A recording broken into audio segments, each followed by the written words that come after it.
guess I'm just a playdate to you. Assalamualaikum warahmatullahi wabarakatuh. Perkenalkan, nama saya Fitri Agustina dengan NIM 20920063. Saya adalah mahasiswi Prodi Piawud Fakultas Tarbiyah dan Keguruan Lokal 1B. Pada kesempatan kali ini, saya akan menyampaikan 5 poin pada materi sejarah pertumbuhan dan perkembangan hukum Islam dengan dosen pengampu yaitu Bapak Dr. Andes Haji Nazari, MPDI, selaku dosen pengampu pada mata kuliah Studi Hukum Islam. Tahap-tahap pertumbuhan dan perkembangan studi hukum Islam. Yang pertama, pada masa Nabi Muhammad SAW dari 610 Masehi sampai 632 Masehi. Yang kedua, masa Khulafah Rasyidin dari 632 Masehi sampai 662 Masehi. Yang ketiga, masa pembinaan pembukuan pada abad ke-7 sampai 10 Masehi. Dan yang keempat, masa kelesuan pemikiran abad 10 Masehi sampai 19 Masehi. Dan yang terakhir, yang kelima, masa kebangkitan kembali abad 19 Masehi sampai dengan sekarang. Poin pertama yaitu masa Nabi Muhammad SAW. Nabi Muhammad lahir dari seorang ibu yang bernama Aminah dan lahir di Mekah pada tanggal 12 Rabiul Awal bersamaan dengan tanggal 20 April tahun 571 Masehi. Diberi nama Ahmad oleh kakeknya Abdul Muthalib, dinamakan Muhammad. Muhammad menerima wahyu pertama di saat ia mencapai umur 40 tahun. Pada tahun 610 Masehi. Pada waktu itu beliau ditetapkan Tuhan menjadi Rasul atau utusan Allah. 3 tahun kemudian, Malaikat Jibril membawa perintah Allah untuk menyebarluaskan wahyu yang diterima kepada umat manusia. Muhammad pindah atau hijrah dari Mekah ke Yathrib yang kemudian berubah nama menjadi Madinah Al-Nabi atau kota Nabi yang sekarang biasanya disebut kota Madinah. Muhammad wafat pada usia 63 tahun pada tahun 632 Masehi.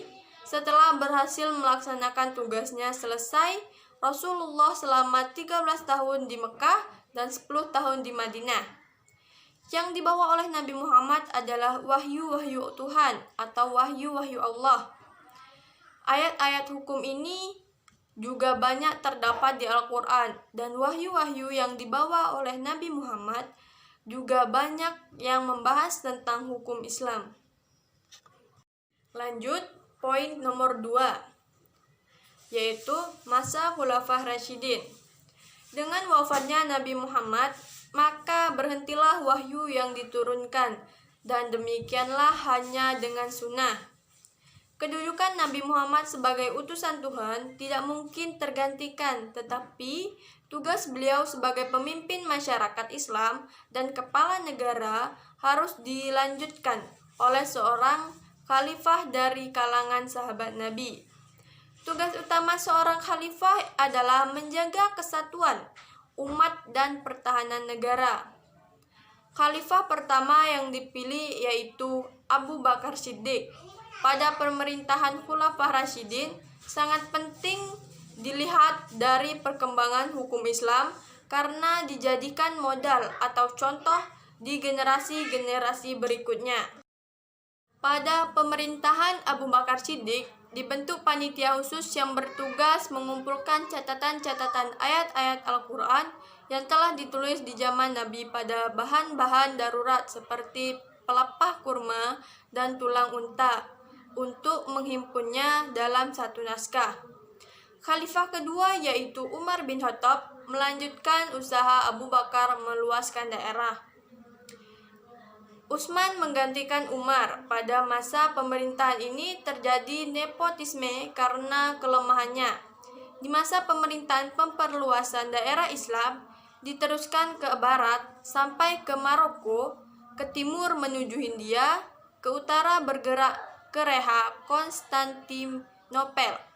Utsman menyalin dan membuat Al-Quran standar yang disebut modifikasi Al-Quran.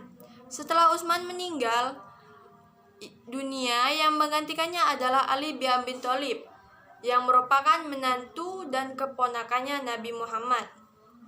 Semasa pemerintahannya Ali bin Abi Thalib, banyak hal yang mengembangkan hukum Islam karena keadaan negara tidak stabil. Semasa pemerintahan Ali tidak dapat membuat banyak untuk perkembangan hukum Islam karena keadaan negara tidak stabil. Tumbuh bibit-bibit perpecahan yang serius dan tumbuh umat Islam yang bermuara pada perang saudara, kemudian menimbulkan kelompok-kelompok. Lanjut poin ketiga, yaitu pada masa pembinaan, pengembangan dan pembukuan pada abad 7 sampai 10 Masehi. Banyak faktor yang memungkinkan pembinaan dan pengembangan pada periode ini, yaitu yang pertama, wilayah Islam sudah sangatlah luas. Yang kedua, telah ada karya-karya tentang hukum Islam yang digunakan sebagai bahan untuk membangun serta mengembangkan hukum fikih Islam. Yang ketiga, telah ada para ahli yang mampu berijtihad memecahkan berbagai masalah hukum dalam masyarakat. Selain perkembangan pemikiran hukum, pada periode ini lahir penilaian pengenalan baik buruknya mengenai perbuatan yang dilakukan oleh manusia yang terkenal dengan Al-Aham atau Al-Ahsan. Oke, lanjut. Masuk ke poin keempat.